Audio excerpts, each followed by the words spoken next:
Et salut à tous, salut à toutes, bienvenue dans N1, votre podcast NBA et WNBA. On se retrouve pour un nouveau contenu autour de la NBA et de ces playoffs premiers tours là qui sont incroyables avec énormément de matchs 6 et potentiellement de matchs 7 en préparation. On a 2 équipes qualifiées, mais pour le reste, c'est très très serré et on va faire cette petite épisode rapide avec les acolytes Yaya et Ricardo. Bonjour messieurs. Salut. Salut Yaya, salut Chris. Bon, Comment allez-vous bien messieurs, pas trop de cernes derrière les yeux? Non, après, moi, je vous avoue, je regarde les matchs, moi, le matin en replay, tu vois, avec le petit café, pas café, mais bon, bref, vous avez compris, avec le petit déj. Ouais. Et, donc, pas trop de cernes, mais en tout cas, des matchs dans tous les sens, des dynamiques qui sont inversées dans certaines séries, des dynamiques qui sont presque illisibles dans d'autres. Donc, on va prendre le temps d'en parler ensemble, messieurs, si vous voulez bien, dans ce format un petit peu plus court, hein. L'idée, c'est vous proposer ce petit contenu qui est pas habituel pour nous en milieu de semaine. Mais que vous ayez quelques clés avant tous ces matchs 6 qui vont arriver dans le week-end. On a donc, si je ne m'abuse, messieurs, sur les 8 premiers tours, on a donc 2 qualifiés et donc les 6 autres séries sont là, on va dire, au meilleur des 3 matchs à venir là. Ouais. Est-ce que déjà on peut se dire que les 2 meilleures équipes de la ligue sont déjà qualifiées? Je pense qu'on peut le dire. Non, Yaya, tu dodelines un peu de la tête pour nos auditeurs? Oui. Les équipes qui ont montré le plus de choses en saison régulière. Oui. Ouais. Après, les meilleurs, je suis pas sûr. Ah, mais tu vois, du coup, Yannick, je suis moins de raccord avec toi avec les équipes qui ont montré le plus en saison régulière parce que, par exemple, on va en parler, il y a la série de Détroit.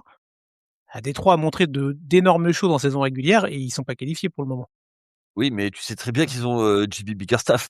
Ah oui, pardon, j'avais pas le bémol. Ça y est, c'est parti là. Ça y est, le pod est lancé. Yaya a lâché la première bombe. On est en forme. Bon. Ah non, mais au bout d'un moment, il faut dire les choses. Voilà. Moi, j'en ai une autre que je vais vous garder pour un peu. Et vous connaissez mon sujet favori, donc je vous le garderai pour après. Oui, il y a pas de souci. Alors, on va commencer, si vous voulez.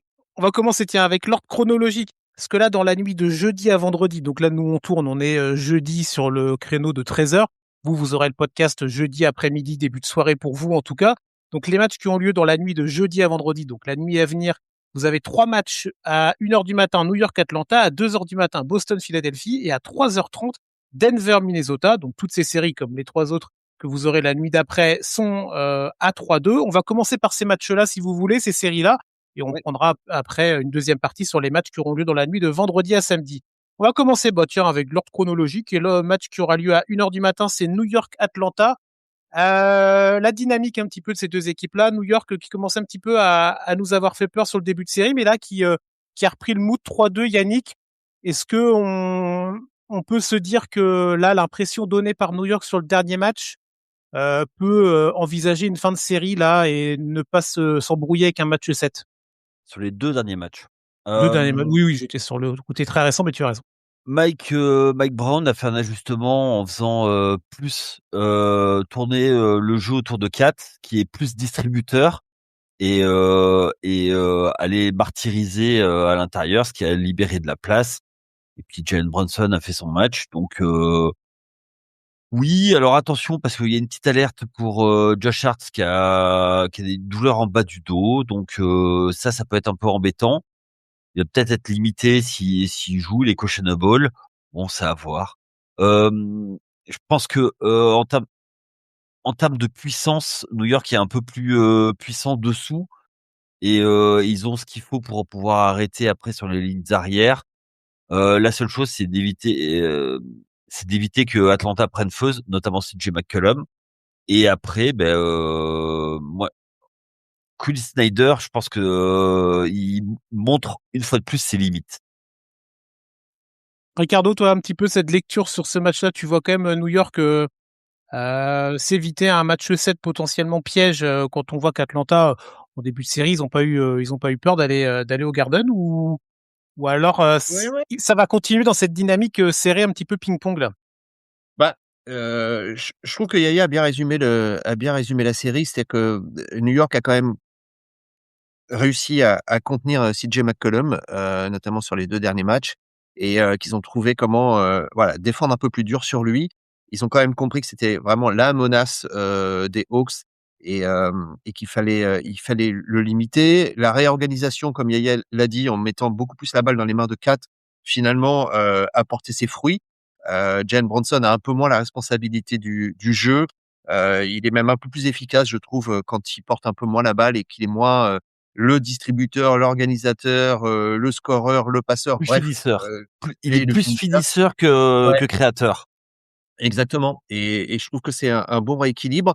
Après, voilà, moi, il me semble que New York devrait clôturer la série là. En tout cas, s'ils veulent aller loin dans les playoffs, il faut qu'ils s'évitent un match 7. Donc, moi, je pense que ouais, New York peut aller chercher cette, heu, cette victoire-là et clôturer la série et ça les mettrait sur une bonne dynamique. Oui, Oui, oui, oui, complètement. pardon. Oui, oui, pardon. Je pensais que tu avais pas fini ta phrase.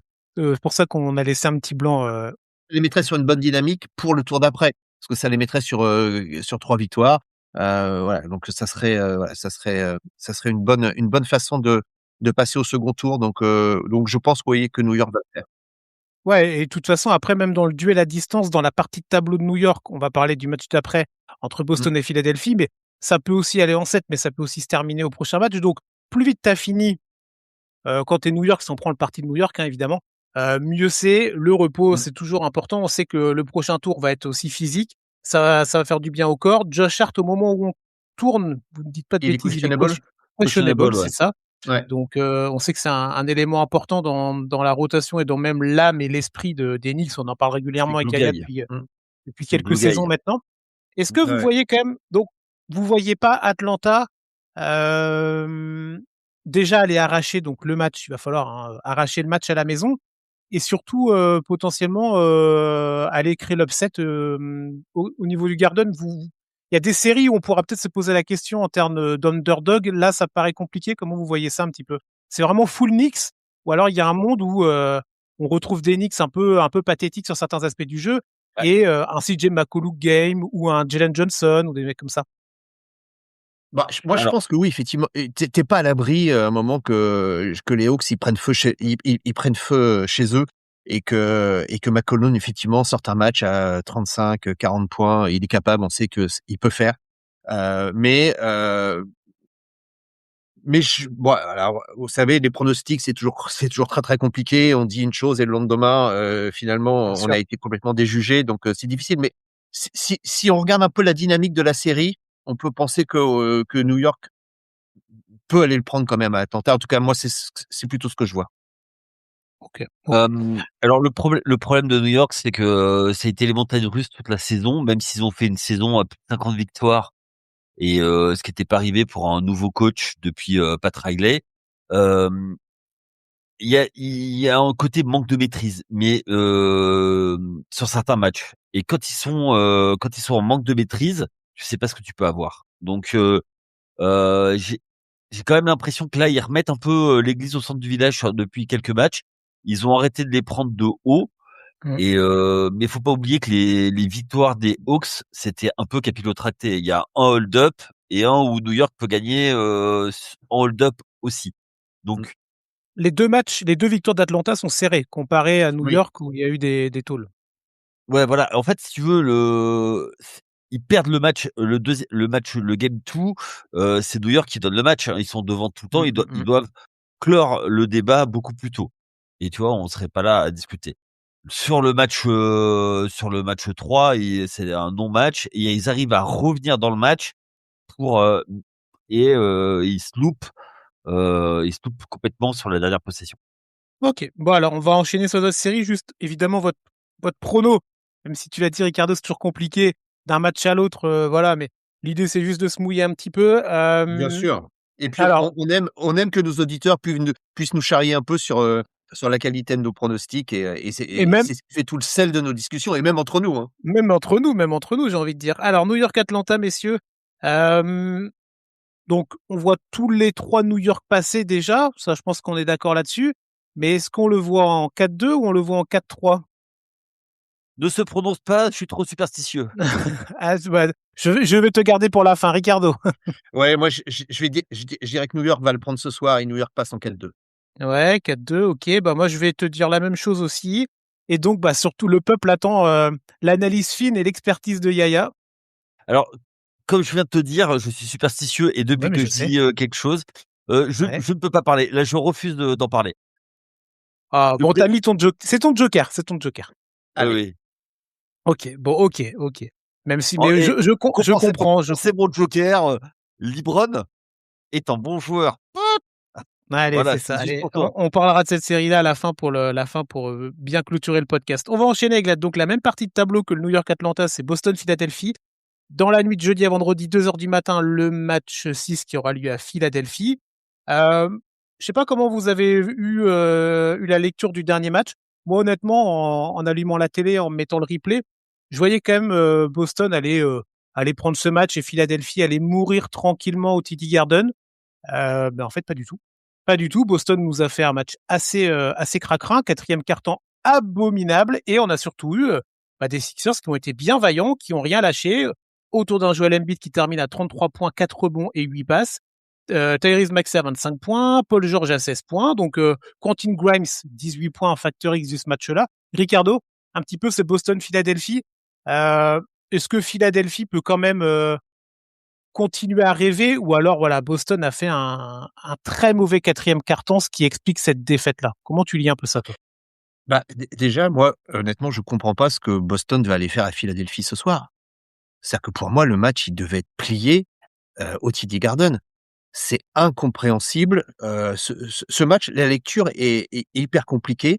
Ils sont dedans, le match, il est plutôt bien, voilà, tu as l'impression qu'ils jouent un peu à leurs mains et puis à un moment, il y a ce quatrième quart-temps où, Boston marque 11 points dans le quatrième quart-temps, avec les joueurs qu'ils ont sur le terrain et là, tu te dis: «Mais comment ça peut se passer? Comment ils peuvent lâcher le match comme ça?» Et j'avoue que cette inconstance de Boston qu'on avait déjà vu, hein, même quand ils étaient, dans leur grande série, de temps en temps, ils étaient capables de sortir d'un match complètement, et là, j'avoue que, alors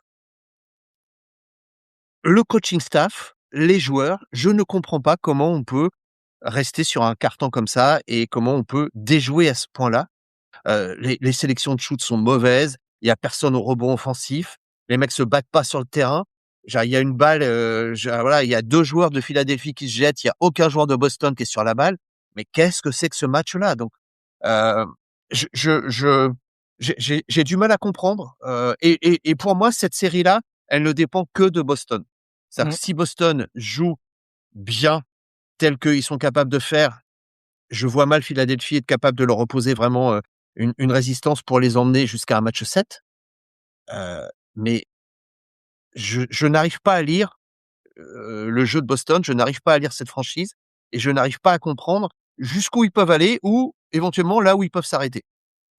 Et il faut quand même, voilà, mettre le crédit qu'il faut à Philadelphie.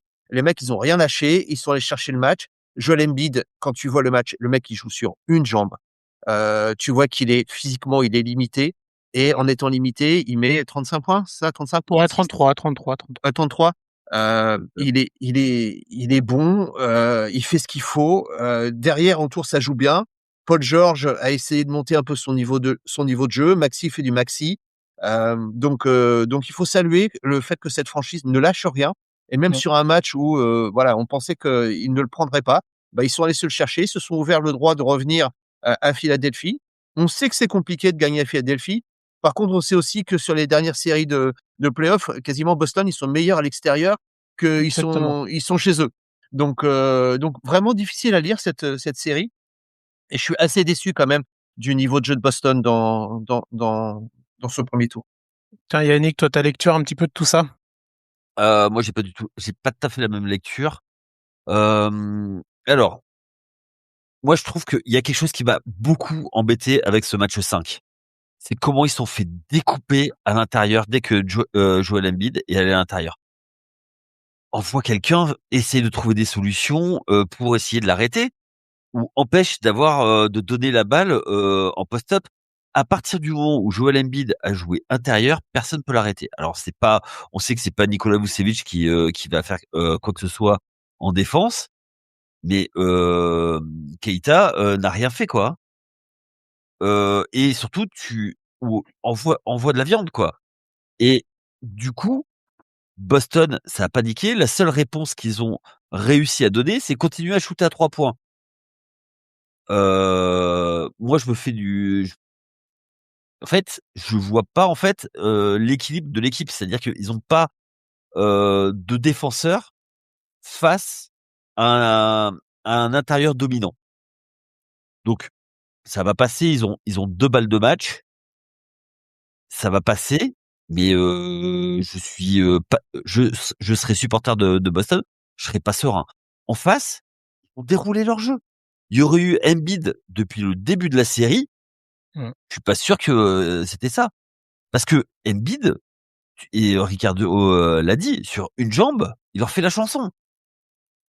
C'est pas normal qu'un mec sur une jambe qui a joué la moitié des matchs, qui est à court de rythme, leur fasse la misère comme ça.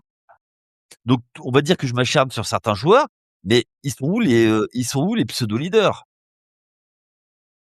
Oui, Tu vois? et tu as raison, Yaya. Justement, ce que je disais, ce que je soulignais sur le coaching staff, c'est à un moment, enfin, tu as raison de le dire, mais trouve des solutions pour limiter Embiid. Et Embiid, on voit que physiquement, bah voilà, si à un moment tu envoies un mec qui va aller au contact tout le temps, Mmh. qui va aller le chercher, qui va lui poser, qui va le toucher, qui va le contacter, forcément, ça va l'impacter. Et ça va Et, le fatiguer.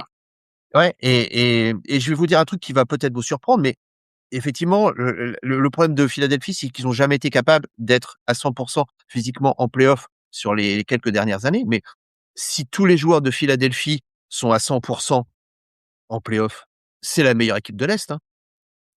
Ah oui, à ce point-là? Ah bah oui! Embiid est un joueur dominant, Maxey a des meilleurs guards, Paul George, s'il n'est pas blessé, c'est un mec Ah qui voilà, va te mettre entre 15 et 20 points à chaque match. et Vijay tu comptes Scomb, il est dans les 3 meilleurs rookies. Tu as un pot de banc. Heu, Ouais, le banc est le là où je suis moins raccord avec toi comme Ricardo, c'est le banc. Parce que tu as quoi? Tu as Drummond. Bon, Drummond, c'est bon, c'était bien il y a ouais, mais 8 attends, ans, tu oui. vois? on te dit à 100. Attends. Oui, oui, après tu as quoi? Tu as Et Grimes, tu as ça il a fait son Bona, il est pas si mal que ça, hein. ouais, mais pour de là à dire si Pour jouer 7-8 minutes. oui, Pour oui, jouer oui, oui. Si Embiid Ouais, il il a est à vra il 100%, tu as besoin de le faire souffler 7-8 minutes sur le match, voilà, et tu as de quoi le faire souffler. mmh, OK. OK. Bon, en tout cas, série, qui reprend un petit peu de il y a du sel, qui se remet à nouveau sur cette série et ça fait plutôt plaisir, en tout cas quand on est observateur neutre comme nous. Même question pour la première série avant d'enchaîner, messieurs. Est-ce que Boston, conclut le travail déjà, oui ou non? Alors Yannick, tu semblais dire oui, Ils vont passer, mais j'ai envie à de la dire maison? que ouais, j'ai OK, et c'est peut-être le wake up call, dont ils ont besoin. OK. Ricardo, comment tu vois ça, toi? Ah moi voilà, j'ai envie que Philly, aille chercher un match Oh! 7. Je trouve ouais, j'aimerais bien Bon, qu'il gagne ce match, qu'il gagne ce match 6 et qu'on OK, ait un match 7 à Boston, voilà, avec, Embiid sur, une jambe et demie. On peut espérer que plus il va jouer, plus il va remonter un peu physiquement. Donc, OK. envie de voir cette opposition-là. J'ai envie de voir, un match 7 sur cette série, et je trouve que Philadelphie, avec tout ce qu'ils ont traversé dans la saison, mériterait d'aller chercher un match 7. Est-ce que donc mériter un match 7, OK, mais est-ce qu'il mériterait de le gagner? Ah non, je pense pas quand même. Ah, donc on est quand même tous les 3 raccords sur Boston. Je pense Moi que ça serait un ouais, peu juste. OK. Moi, je mets Boston qui prend le match à Philadelphie parce que oui, ça peut être compliqué d'aller jouer à Philadelphie. On sait que c'est une ambiance, chaude, mais on sait aussi que Boston peut très vite éteindre Boston toutes les réussit bien ambiances. l'extérieur, ouais. Ouais, ouais. Voilà, donc je pense quand même que le 4e quart-temps de Boston était vraiment catastrophique au possible. Je les vois pas refaire la même chose. Je te dis pas que sur le reste des playoffs, ils vont pas nous refaire des matchs aussi moches qu'ils ont pu faire. En début de série aussi, ils avaient fait un match très moche, mais Ouais. je vois quand même Boston dans la logique des choses aller le prendre même à Philadelphie, même avec un gros Embiid, mais en limitant les autres joueurs.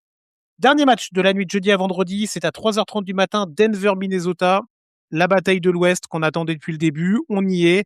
Pas de surprise en tout cas dans le côté dramaturgie, à toi, à moi, à toi, à moi. Par contre, on a quand même une équipe de Minnesota. Tiens Yannick, on sait que c'est l'équipe Ouais. que tu suis particulièrement, cette équipe des Wolves qui est quand même bien affaiblie avec DiVincenzo absent et surtout Anthony Edwards Est-ce que on en avait parlé dans le dernier podcast? Est-ce que Minnesota va quand même, on va essayer de faire rapide sur celui-là. On en avait déjà parlé dernièrement.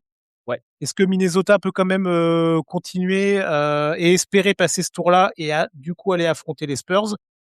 Ou Denver va se réveiller autour d'un Jokic qui nous a fait un gros dernier match. On a retrouvé un Nikola Jokic qu'on connaît en saison régulière et depuis des années maintenant. Bah, ce qui va être important, c'est de savoir jusqu'où ça va aller. Est-ce que ça va être un match d'attaque ou un match dès le début où chaque possession va être longue. Plus tu fais durer les possessions, plus c'est à l'avantage de Minnesota. Parce que ils ont besoin de couper le rythme et juste eux avoir des contre-attaques et empêcher le jeu rapide du côté de Denver. Donc moi je pense que ça va être là la clé. Et si c'est un match qui se tourne juste autour des 100 points, 100 points maxi, c'est plutôt favorable à Minnesota. Après, il va falloir trouver des relais pour marquer des points et je pense qu'il va y avoir des ajustements du côté de Denver. Euh, Ça m'embête, mais j'ai peur qu'ils soient un peu courts des pattes de derrière, hein, Minnesota quand même, hein, en termes de rotation, tout ça. Même s'il y a des bons joueurs qui arrivent derrière, ça risque d'être un peu juste face à l'armada Denver. Et puis surtout, comment Aaron Gordon va pouvoir tenir sa place et à quel niveau. Voilà, pour moi c'est ça. Et après, c'est du côté de Minnesota, ça va être chaud. Alors juste, Ricardo, je te laisse la main. Juste, je donne les infos. Donc Aaron Gordon au moment où on tourne questionable, ok, pour les Nuggets et du côté des Wolves, du coup, bah non, ils sont out pour les deux. Donc voilà. Et juste pour être dans les chiffres que tu donnais, Yaya, là, autour des 100 points, il y a eu 2 matchs dans la série où il y a eu moins de 100 points à chaque fois, et c'est Minnesota qui l'a emporté. Il y avait eu un 113-96 et un 112-96. Après, il y a eu des matchs avec plus de points, mais on sait qu'il peut y avoir aussi ce low scoring, on va dire, à l'échelle de la conférence Ouest. Ricardo, toi, ta lecture sur cette match-up entre Wolves et Nuggets? Ouais, déjà, aussi dans les joueurs qui sont en route, Peyton Watson, il Oui, reviendra pardon, pas oui. non plus, Oui, je l'avais et même pas. je pense que Gordon, il est même pas questionable. Ils l'ont mis comme ça, mais je pense qu'il jouera pas. Il jouera Donc, pas. on pourrait se dire qu'il y a 2 grands absents de chaque côté, sauf que ça a quand même pas le même poids quand c'est Edwards. Bon, DiVincenzo, par rapport aux 2 autres, oui, je pense que voilà, ça s'équilibre, mais l'absence d'Edwards, c'est terrible pour les Wolves. Mm, mm. Honnêtement, si Denver se fait sortir par cette équipe-là où il manque ces 2 joueurs-là, mais ça va être la révolution à Denver parce que c'est pas possible. Denver ne peut pas se faire éliminer par par les Timberwolves. Sans Edwards, sans DiVincenzo, avec Mike Conley à la main. Parce que là où la difficulté ben oui, mais la difficulté des Timberwolves, ça va être d'accélérer le jeu, et on sait qu'ils ont besoin de ça. Et c'est pas Mike Conley qui va accélérer le jeu. Aujourd'hui, il en a plus exactement les capacités. Il faut être honnête. Donc compliqué. Bon, Et c'est tellement dommage parce que cette série-là aurait tellement mérité que les 2 équipes soient au complet, qu'ils puissent s'affronter, qu'on voit vraiment cette confrontation qu'on attendait. C'est un tout petit peu dommage. Donc oui, on attend ce match-là. Oui, le match, celui-là, il faut le regarder en direct parce que c'est en plus, je pense il va y avoir une ambiance de feu. Les Timberwolves, ils savent que c'est celui-là qu'il faut prendre parce que Ouais. après oui. retourner gagner à Denver, ça sera compliqué. Donc oui, il va y avoir énormément de tension, et je suis d'accord avec vous. Si le match se joue sous les 100 points, c'est-à-dire que s'ils arrivent à garder Denver sous les 100 points, ils ont une petite chance d'y arriver. S'ils n'arrivent pas à garder Denver sous les 100 points, je pense pas qu'ils passeront parce que eux auront beaucoup de mal à scorer aussi. Même si Denver ne défend pas bien, hein, et il faut le souligner, la défense des Nuggets, c'est quand même compliqué, hein. Ils ont pas du tout monté leur niveau de défense en playoff. Ils sont restés sur une défense de saison régulière. Donc voilà, mais honnêtement, j'ai du mal à voir. Alors je vois qu'il y a Trapping, mais j'ai du mal à les voir, les Timberwolves. Moi, juste une chose pour garder la maîtrise du tempo et tout ça. Enfin, je suis désolé, mais Mike Conley, il y a rien de mieux. Il a Ouais, l'expérience, il ouais. a tout et du Oui, mais demi-terrain. Ouais, mais il pourra pas il va accélérer. jouer. Tu dis qu'à un moment, il faut qu'il joue vite pour marquer des points avant que la Non mais défense de Denver soit placée. oui, C'est pas Mike Conley qui fera les lancements de jeu pour que ça joue vite derrière, hein. non, mais c'est-à-dire que en fait, c'est quoi? Ça va être le but, ça va être McDaniels et l'autre arrière qui vont devoir défendre et relancer sur du jeu de passe, pas sur du jeu de dribble. Lui, Mike Mmh. Conley, c'est-à-dire que dès que le panier facile ne va pas être possible, il va bloquer, il va calmer, il va faire jouer sur demi-terrain et rien de mieux qu'un vétéran pour aller mettre Ouais, mais les il a ba plus et même pour ça, il a plus les jambes, vieillard. mais pour un match, ça suffira. Tu sais très bien comment c'est les chants du cygne et tout ça. C'est toujours les vieux comme ça qui embêtent et qui savent exactement et c'est un coach sur le terrain et moi là-dessus, c'est un peu le chant du cygne, Mike Conley là, tu vois? Ouais, mais il y a quand même les 2 côtés du terrain. Je veux dire, il va être ciblé quand il sera sur le terrain, il va être ciblé en défense. Oui, mais à l'expérience, ça sur un match, ça passera et Finch trouvera les ajustements pour ça. Moi, là-dessus, je me pose pas de questions. Je me Heu, fais pas de la ouais. question moi que je vais vous poser, c'est de savoir comment va se terminer cette série. Denver-Minnesota, heu, Ricardo, t'avais plutôt tendance à partir sur une qualification des Nuggets, on est d'accord? Oui. Ouais, ouais, OK. je reste sur ça. C'était mon pronostic de début de série. Je Ouais. reste dessus. Je pense que les Nuggets vont quand même le faire. Donc on est en 4-3 pour, Denver. Yaya, tu comment sur cette série? Toi, tu full Minnesota comme d'hab? Pas comme ça parce que je les avais vus moins bons sur cette série. Oui, Hem, du coup, les 2 meilleurs joueurs sont dans la même é les 2 meilleurs joueurs de la série sont dans la même équipe. oui. Moi, je vois pas Minnesota, gagner. Ils sont trop courts, ils sont trop légers. 4 Et OK, et là, la 4-3. la révolution aura lieu du côté de Minnesota, du coup. Ouais, mais Ouais. il y aura toujours l'excuse des blessures et tout, donc je suis pas sûr je suis pas sûr Non, que oui, c'est ça qui permettra de faire la révolution. je suis d'accord. Je pense que Finch, si là, il perd même en 4-3, il va pas sauter parce que tu as Non. Edwards qui est absent. Il sera absent 3 matchs, ça sera trop. Mais Bah, par je contre, vais si Denver perd en 4-2, je pense que ça va souffler quand même, dans ça le va Colorado. souffler, c'est ça. On a vu, hein, du Jokic, pardon, on a vu du Jokic, frustré là, Mmh. l'avant-dernier match aussi sur la dernière possession où vous avez vu les Ouais, images. Il a l'air fatigué aussi quand même Nikola Jokic, c'est, ouais, hein. juste, petit. Moi je vais quand même mettre aussi Denver 4-3 même si ça m'étonnerait pas. Ça m'étonnerait pas de voir Minnesota, pourquoi pas, ouais, si c'est un match, un peu à la Muerte là, bien physique Et comme ils puis peuvent le faire. ouais, et puis Je vais n'oublions mettre pas que Denver quand Denver, même. revenir de 3-1, ils l'ont déjà fait, hein. Ils l'ont fait 2 fois déjà au moins, hein. Mmh. Oui, oui, oui, Donc oui ils et là, savent faire. Ils savent faire. bon, en tout cas, cette série promet encore, même dans ce prochain match. Donc, dans la nuit de jeudi à vendredi, 3h30 du matin. On y va pour les 3 autres séries qui auront lieu, elles, plutôt dans la nuit de vendredi à samedi. Vous aurez un match à 1h, un match à 1h30 et un match à 3h30. Le match de 1h, Orlando-Détroit, messieurs. Magic Pistons. Allez, on va enchaîner dans nos lectures, Ricardo. On a eu un mano à mano dans le dernier match entre Paolo Banchero et Cade Cunningham, magnifique. Petit Ouais, bémol quand même pour Banchero avec beaucoup de pertes de balles, mais on a eu un vrai oui. mano à mano entre les deux stars et on a quand même cette équipe des Pistons qui n'a pas perdu à domicile, ce qui aurait été un vrai camouflé, mais qui s'est battue et qui va, j'ai envie de dire, qui s'autorise le droit de rêver. Alors c'est bizarre quand t'es numéro un, D'essayer d'aller sauver sa saison. c'est ça, mais vu la dynamique du Magic qui était plutôt bonne là, est-ce que c'est Détroit qui a plutôt gagné ce match-là ou c'est Orlando qui se l'est perdu? Bah, moi, si tu regardes les stats au lancer franc, Ah oui, oh là, tu peux te dire ils se le sont un peu perdus quand même, ouais, d'accord. le Magic parce ils sont pas bons au lancer franc sur ce match-là. Hem, après, je veux dire, ça a été un match, assez équilibré. Ça a été un match où tu as 2 joueurs qui ont pris le scoring de leur équipe. Banchero, tu l'as dit d'un côté et Cade Cunningham de l'autre.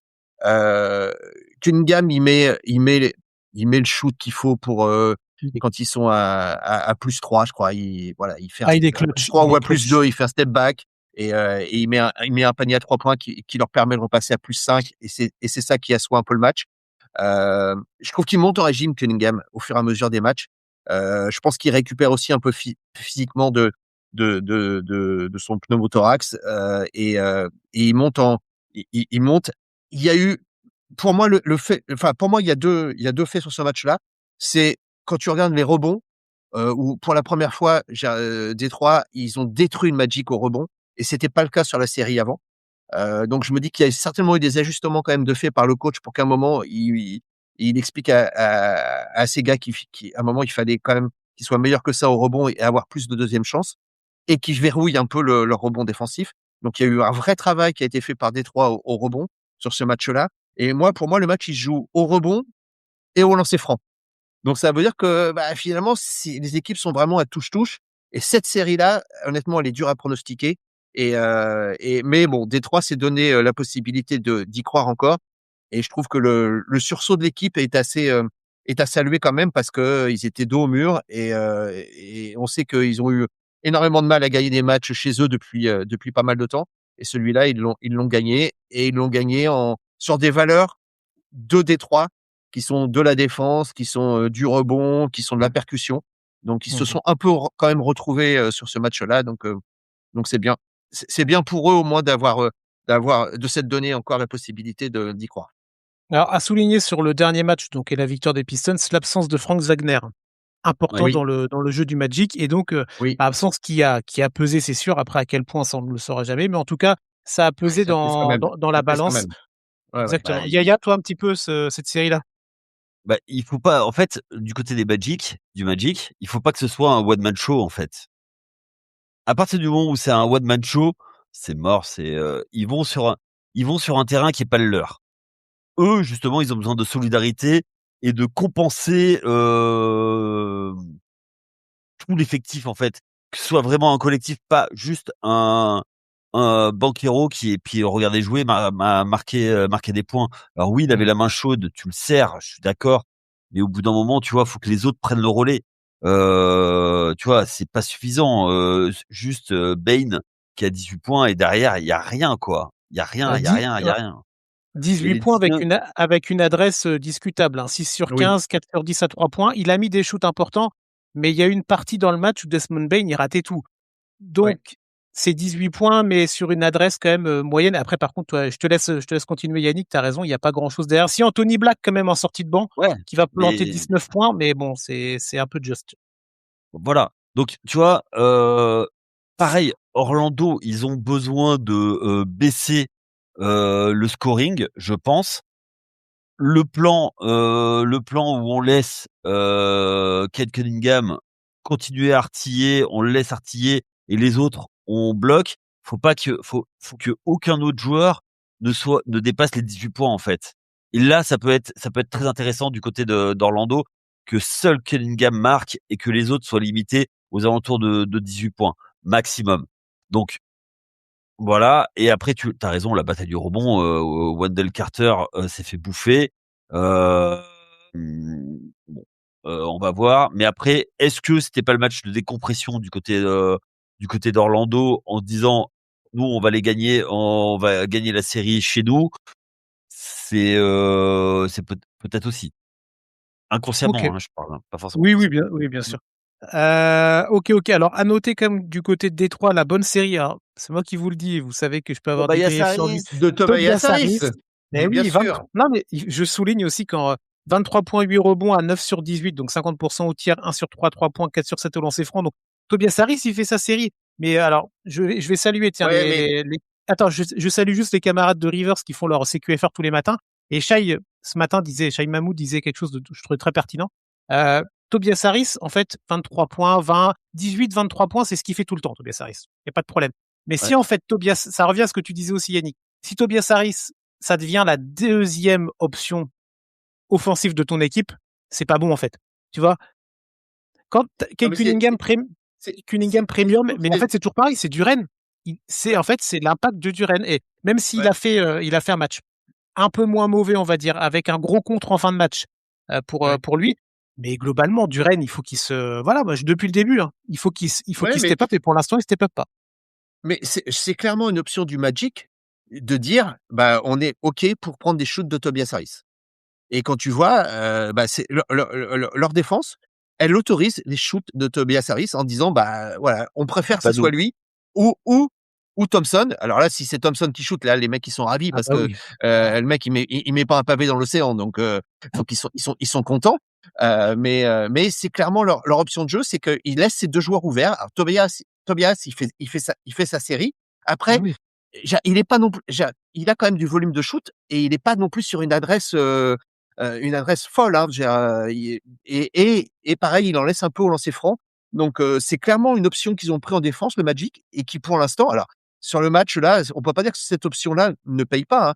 Ce qu'il faut, et je suis d'accord avec Aya, c'est qu'ils arrivent à limiter un peu plus Cade et qu'ils arrivent à le fatiguer pour que dans le quatrième quart-temps, il ait un peu moins de lucidité. Donc je pense qu'il faut qu'ils alternent plus en défense sur lui, qu'ils aillent le harceler en tout terrain et qu'ils le lâchent pas. Parce qu'à un moment, c'est aussi une option, c'est de lui mettre un mec sur le dos tout le temps et de faire tourner 2 ou 3 joueurs dessus pour qu'à un moment, il arrive dans le quatrième quart-temps un peu moins frais. Bon. Allez, pronostic, messieurs, pour cette série-là. Orlando-Détroit, Yaya. 4-2. 4-2 du coup pour ah oui, donc Orlando va prendre le prochain alors. Ça, il y a pas de match 7 dans cette série. Bah, faut bien en pronostiquer un et s'il y en a un qui vous ça ou comme on connaît mes talents de pronostiqueur, tu vois, voilà. Je préfère que ce OK. soit, Bon, OK, 4-2, c'est noté. Ricardo? Moi, je vais dire 4-3, mais pour le Magic. Moi, je dis que le Magic va chercher le 7e à Détroit. OK, ouais. Moi quand même, je suis déçu en fait de ce que propose Détroit dans la globalité des choses et je suis agréablement surpris par Orlando, même s'ils sont capables quand même de faire c'était quoi le match 2 ou 3 ou c'était match 2, je crois que c'était une bouillie de basket, c'était tu vois, on sait aussi que Orlando peut nous faire des non-matchs absolus. Donc Mmh. je vais aller en 4-3, je veux que ça aille au bout. C'est pas du basket sexy et le plus beau de l'histoire, mais je vous conseille la deuxième mi-temps du dernier match qui était vraiment très intéressante à suivre en termes d'impact, de pas de violence, mais de la violence des joueurs qui n'ont rien L'agressivité. lâché sur Mmh. l'agressivité. Tous les ballons perdus, là, les ballons 50-50 qui traînaient par terre, Ouais. ils étaient tous à se mettre par terre. C'est vraiment du basket intéressant à suivre. À 2h30 du matin, ça peut être un peu compliqué, mais je vous conseille quand même. Moi, je vais mettre Orlando 4-3. Allez, Orlando 4-3 et Détroit, faudra qu'on en discute derrière. Cleveland-Toronto, messieurs, on va accélérer dans la nuit de vendredi à samedi, 1h30 du matin. Les Cavs contre les Raptors. Les Raptors sur le dernier match qui avaient pris le lead hein, pendant une bonne partie du match. Ils se sont effondrés sur le quatrième quart-temps. Brandon Ingram qui a joué que 11 minutes si je ne m'abuse. On a toujours Quickley qui est absent. Est-ce que ça commence à devenir un petit peu compliqué pour les Raptors? Comment on voit un petit peu ça, Ricardo? Tiens. Série qui est compliquée à lire, hein. Franchement, j'ai du mal, Non moi. mais, oui. alors série qui est compliquée à lire et c'est une série qui est compliquée à regarder. Parce que, Voilà. honnêtement, j'ai les yeux qui saignent quand je regarde cette série-là. C'est on peut le dire, la plus mauvaise série pour l'instant des playoffs, avec un niveau de jeu enfin, les mecs, ils shootent à 20%, à Bah, 3 points et genre ils shootent à rappelez-vous, 33%, le match de dimanche à 19h, on en avait parlé dans le dernier podcast, il était c'est horrible.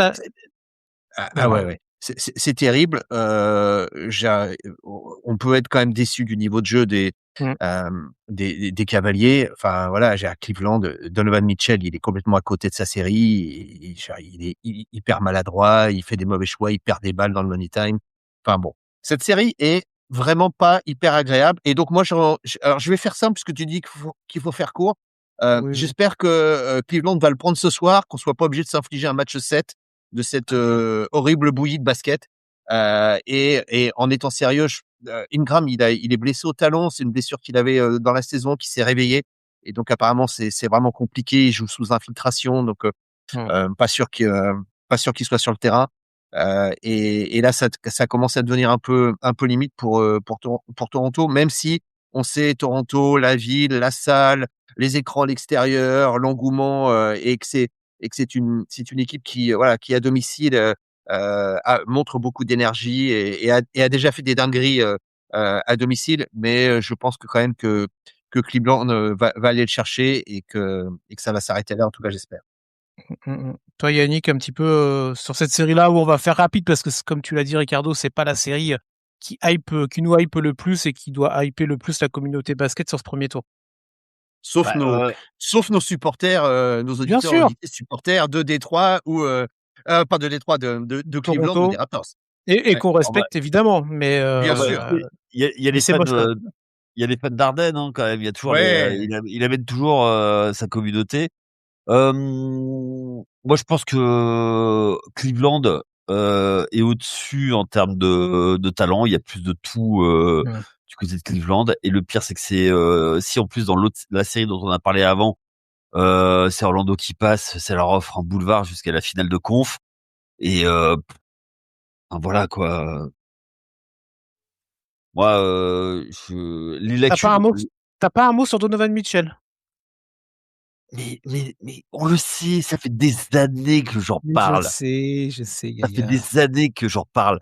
Mais après tout le monde me crie dessus. Oui, tu peux pas dire ça. C'est pas un mauvais joueur. Mais oui, oui, oui, oui. Ben super, super. C'est un joueur de saison régulière qui est un super scoreur, mais qui a des lacunes et ils font rien pour combler ces lacunes. Donc, Ah, ils ont fait venir euh, James Harden. ouais, bah, Ouais. pour des lacunes défensives, excuse-moi, mais moi c'est pas Harden qui me vient en premier Je sais. Non, pour combler ça. là juste si on veut quand même essayer d'analyser un tout petit peu et d'être voilà, un tout petit peu, enfin, moins dur avec cette série, moi j'ai trouvé que Mobley c'est un peu mieux quand même. Il pèse un peu plus, il trouve Mmh. un peu plus la possibilité de jouer avec lui. Voilà, je trouve que le secteur intérieur de Cleveland s'améliore. Ils sont un peu plus efficaces, un peu plus présents. Ils impactent un peu plus le match. Donc voilà, c'est le seul point C'est là où positif que moi je trouve à mettre en avant dans cette série-là et dans l'évolution du jeu de Cleveland. mais normalement, c'est là qu'ils doivent insister Bien sûr, normalement. c'est là qu'ils doivent insister, mais bien sûr, on est d'accord. Et en plus, ils ont un maître en pick and roll. Enfin, tu dois jouer du pick and roll mais jusqu'à enfin, À outrance, tu vois? Mais il l'avait fait en tout début de série. Moi, je me rappelle Ouais, du première minute du premier match où, après ça enchaînait Jarrett Allen, Evan Mobley, c'était la ouais. régalade, hein. Et ouais, mais Jarrett Allen, il fait pas une mauvaise série, hein. Enfin, je veux dire, c'est c'est la Jarrett quatrième Allen. option du ouais, ça c'est la quatrième option de l'équipe, mais c'est pas celui qui est le plus à cibler. Mmh mh. Il fait pas de mauvaise série. Non, Mais tu la difficulté qu'ils ont, c'est à prendre soin du ballon et puis derrière à mettre la balle dans le cercle, hein, parce que je veux dire, c'est et quand même C'est un peu le but, pour hein. les 2 équipes, et ça reste quand même très compliqué de mettre la balle dans le cercle. Ricardo est quand même avec ce duo d'intérieur, tu pas envie de faire des Spanish pick and roll Ah, tu toute m'étonnes, la soirée? tu m'étonnes. Oh là là, mais pourtant en début de saison, c'était revenu à la mode et tout. Ils avaient pris des systèmes européens pour faire des Spanish pick and roll. Et ils ont arrêté alors qu'ils ont des boulevards. En plus, ils ont des shooters exprès pour tuer les aides. Mais enfin, je comprends pas. Kenny Ouais. Atkinson, il garde des trucs en se disant, bah de toute façon, ça, après le 2-0, il pensait que ça allait être trop facile. Il a gardé certains systèmes, mais c'est pas possible, quoi. Mais le pire, c'est qu'ils vont passer et ils vont aller en finale de conf. Parce que le tour suivant, dans tous les cas, ça va aller, ça va passer, quelle C'est que sûr que soit l'équipe. c'est pas la partie de tableau la plus dure, on va dire, de ces playoffs dans l'intégralité de ce qu'il y a. Cleveland-Toronto, on voit tous les 3 Cleveland passer, du coup? Ouais, Oui, Allez, et on les voit passer en 4-2? oui, 3. et Ah, 4-3, un juste pour 4-3 pour Yaya.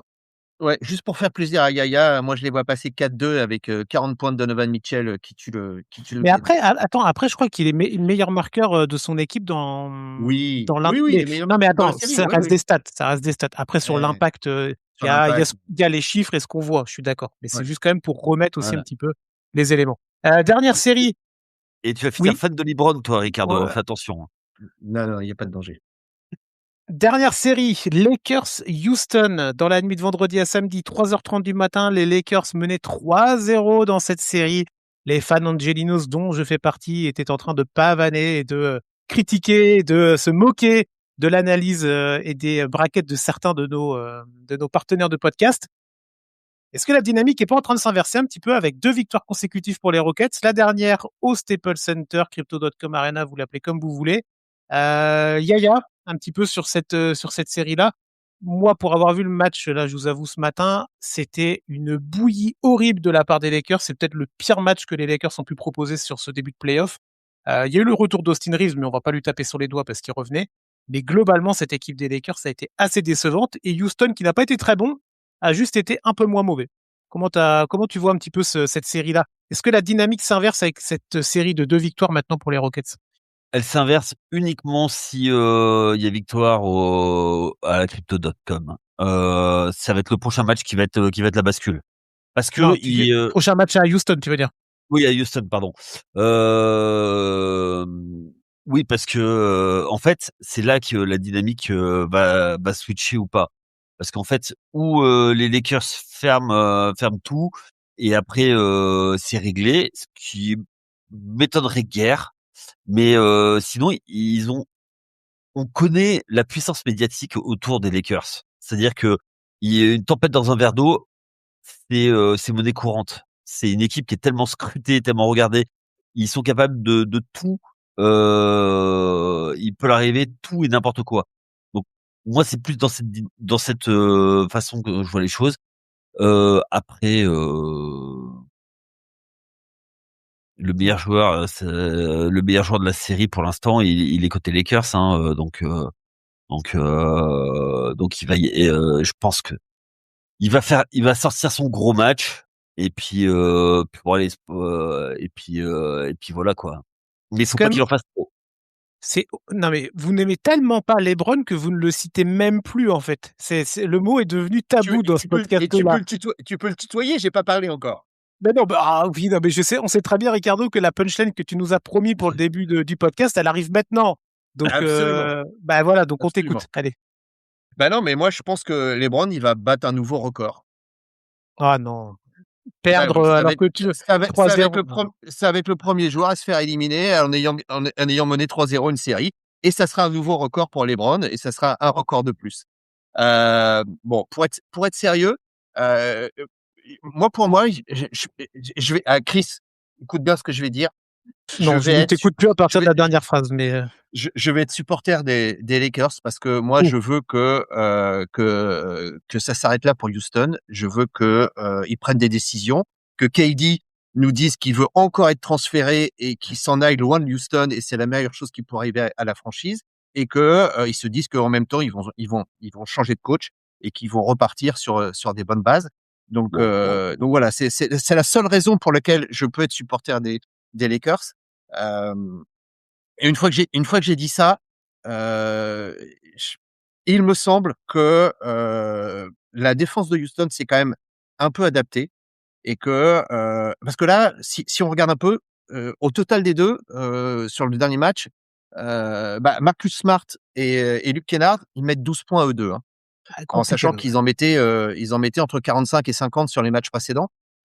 Donc forcément, même si, oui, Austin Reeves est arrivé, ça a rééquilibré un peu le scoring, il n'empêche que ces 2 joueurs-là, ils ont quand même été très, très limités et on sait l'impact et l'influence qu'ils ont eu pour permettre de gagner, les 3 premiers matchs pour les Lakers. Donc c'est la petite pointe d'inquiétude que j'ai moi pour les Lakers, c'est aujourd'hui la capacité qu'ils ont à répondre à cette défense de Houston qui s'est quand même pas mal adaptée. On a vu des options qui ont été prises, on a vu des fermetures qui se sont faites, un peu plus rapidement, des vraies options, d'isolation, sur les porteurs de balles.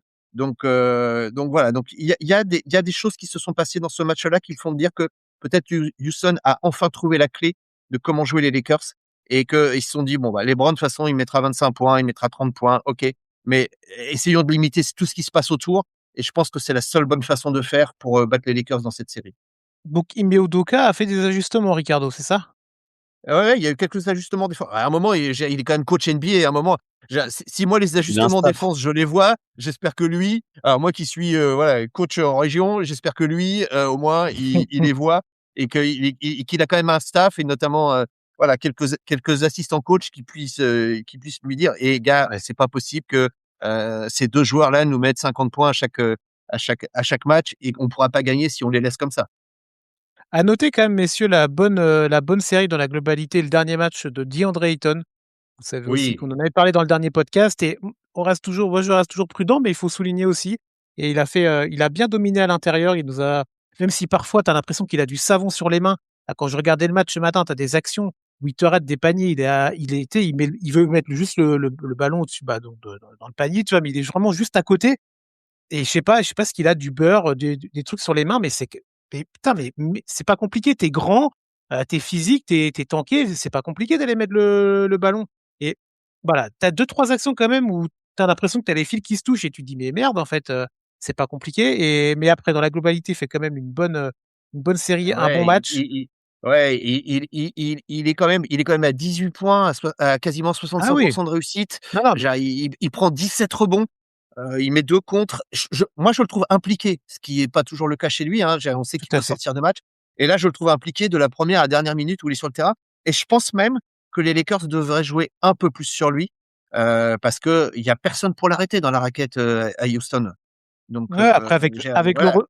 avec le retour de Reeves, je pense qu'il va y aussi y avoir du jeu où Reeves va envoyer des Non, ballons en mais, l'air pour être. non, C'est mais pas Doncic dans la Mmh, création, Reeves, mais il peut apporter aussi, il peut apporter ça et ça peut faire du bien du côté des Lakers. Moi, par contre, mmh, juste, je me permets de prendre 30 secondes.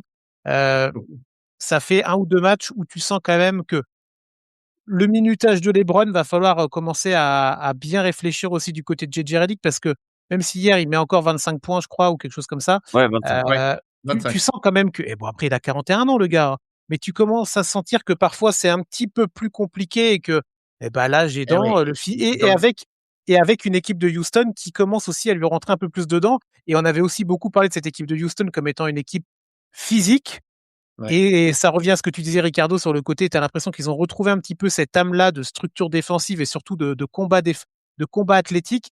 Et voilà, il va pas falloir que les Lakers se jouent trop au chat et à la souris avec Houston parce que je suis pas loin de penser quand même que la dynamique s'est inversée, hein. Et pour Bah, rebondir sur ce que tu excuse-moi Yaya, mais pour non, rebondir non. sur ce que tu dis Chris, sur le dernier carton, LeBron, il envoie quand même 2 shoots, dont un shoot à 3 points qui touche au rien, qui est, Oui, voilà, ben voilà, tu vois, ça qui va est dans le assez côté. horrible. Et sur le match, effectivement, il est à 0 sur 6 à 3 points, alors que sur le début de la série, il nous avait plutôt habitués à être un peu adroit. Et le dernier carton, tu vois effectivement que physiquement, il est impacté. Ouais, ouais, ouais, Et clairement. en fait, si tu veux, sur cette série, là où il a été bon, où il a pu scorer, c'est parce que il a fait pas mal de pick and roll avec DeAndre Ayton. Il a pris ce rôle de porteur de balle et qui a envoyé sur le roll. Du coup, ça a permis de le libérer. Il était plus créateur. Et là-dessus, je trouve que c'est là-dessus où il est bon. Après, effectivement, 41 ans, tu me dis: «Il fatigue». Moi, je suis désolé, mais à 41 ans, c'est mes meilleurs, résultats en marathon, hein, Oh, putain, mais c'est pas possible, tu ne peux pas. Vous les deux, ils commencent à me. On va avoir une discussion après l'émission, je vous dis tout de suite. Et il y a un des deux qui va sauter parce que moi, je vais pas supporter d'avoir deux anti LeBron James, hein.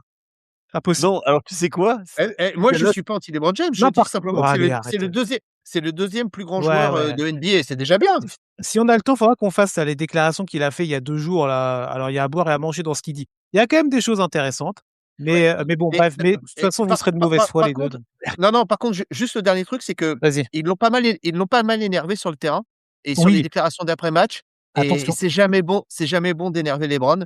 Et là, les déclarations des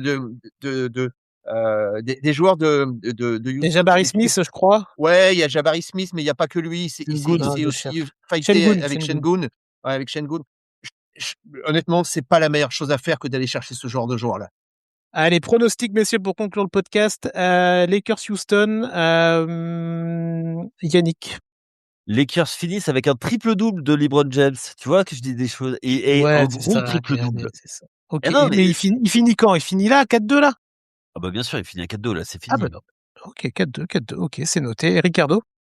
Et moi, je dis que Houston va le faire en 4-3. Oh, le coquin. Oh, Ricardo est coquin. Ricardo est coquin. Euh, non, non, non, je vais mettre Houston. Je vais mettre, non, non, je vais mettre les Lakers, pardon. Je vais mettre les Lakers. Je vais mettre les Lakers et je pense quand même ils vont aller en 7. Ils vont aller en 7. Et ils vont gagner à Euh, la maison. ouais, ils vont gagner à la maison. Il y aura une dramaturgie que la NBA adore, tu vois, un Je truc. voulais annoncer Luka qui revient sur une jambe, pour gagner le match 7, Non, non, mais voilà.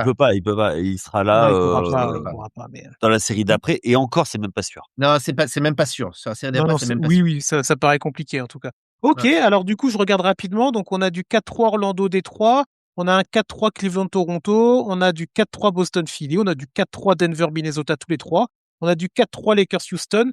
Il y a que New York-Atlanta où on a Même les matchs 7, hein. c'est ça. Alors, Peut-être que Yaya pronostique un 4-3 dans New York-Atlanta, mais comme il a posé son joker, on ne saura pas.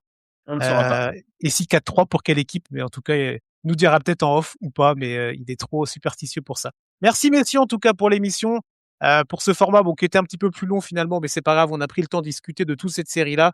Donc tous ces matchs-là à suivre dans la nuit de jeudi à vendredi et vendredi à samedi. Kiffez bien parce que là, on est quand même dans une période incroyable en termes de NBA. Des matchs 6 potentiellement. On va avoir des matchs 7. C'est obligé dans le week-end, messieurs.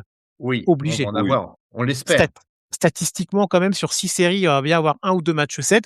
Pourquoi pas même un dimanche 21h30? Pourquoi pas? Ouais. Ça peut aussi, si c'est à l'Est. Si c'est à l'Est, ça peut le faire. Si c'est à l'Est, ça peut. Si c'est à l'Est, ça peut. Ça peut le Après, faire. Bon, en tout cas, est-ce merci. qu'on a envie, Ouais. est-ce qu'on a envie de voir des matchs 7 à l'Est? C'est la grande Si c'est un Cleveland-Toronto à 21h30, je t'avoue que moi, je pense que je mettrais Capital ce soir-là, tu vois, mais. Un Boston-Philadelphie. Ah, on aimerait bien. Ah, On ça peut aimerait être bien. sympa. Bon, On allez, aimerait bien. merci messieurs en tout cas. Podcast donc à écouter, là, évidemment, vous avez écouté, ça fait plaisir jusqu'au bout. Le prochain, ça que je voulais dire, arrive très très vite, c'est la WNBA, Ricardo, avec la preview Oui. de la saison. Là, tu vas le tourner avec les collègues dans la journée et il va sortir Oui, aussi dès ce vendredi. avec Tom, et puis on a le retour d'Eliott dans le podcast qui nous fera voilà, le plaisir d'être avec nous en direct d'Indianapolis. Donc pas de doute qu'il nous parlera du Fever et voilà. Si vous aimez la WNBA, on va vous proposer un podcast où on va parler des franchises qui vont compter cette année. C'est ça, il y en a quelques-unes. Et le patron de la WNBA chez nous, c'est quand même Elliot et ça fait plaisir de le retrouver. Et déjà hâte de vous écouter. Donc, il sortira dès ce vendredi matin. Et super. Merci, messieurs. Bonne soirée au pluriel basket. Bon week-end et on se retrouve très vite. Allez, ciao. Ciao.